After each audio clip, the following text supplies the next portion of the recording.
سوات ہے نہ مری، یہ مناظر ہیں لاہور کے نواحی علاقے محلن وال کے، جہاں دریائے راوی پر جھولتی اس ڈولی لفٹ نے 2 اضلاع کے فاصلے سمیٹ کر رکھ دیے۔ راوی کنارے آباد لوگ اپنے اہل خانہ کے ہمراہ شیخو پورہ سے لاہور آتے اور جاتے ہیں۔ بعض لوگ تو خطرے کو خاطر میں نہ لاتے ہوئے اپنی موٹر سائیکلیں اور دوسرا سامان بھی ڈولی لفٹ میں لا دیتے ہیں۔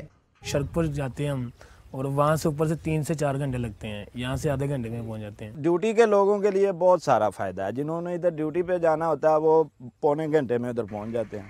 لفٹ کو چلانے کے لیے طاقتور انجن، کیبن، سیڑھیاں اور ریمپ بنایا گیا ہے۔ روزانہ سینکڑوں لوگ 20 روپے فی کس کے عوض دریا عبور کرتے ہیں۔ چلاتے یعنی بڑی احتیاط سے کہ تاکہ جو ہے نا انسان جانوں کی خطر نہ ہو۔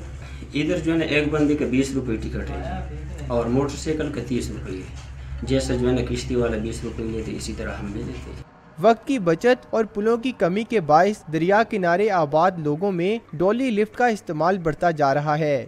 ڈولی لفٹ کو مقامی لوگوں نے بہترین آمد و رفت کا ذریعہ قرار دیا ہے، جبکہ موجودہ دور میں یہ لفٹ حیرت انگیز ہونے کے ساتھ ساتھ خطرناک بھی ہے۔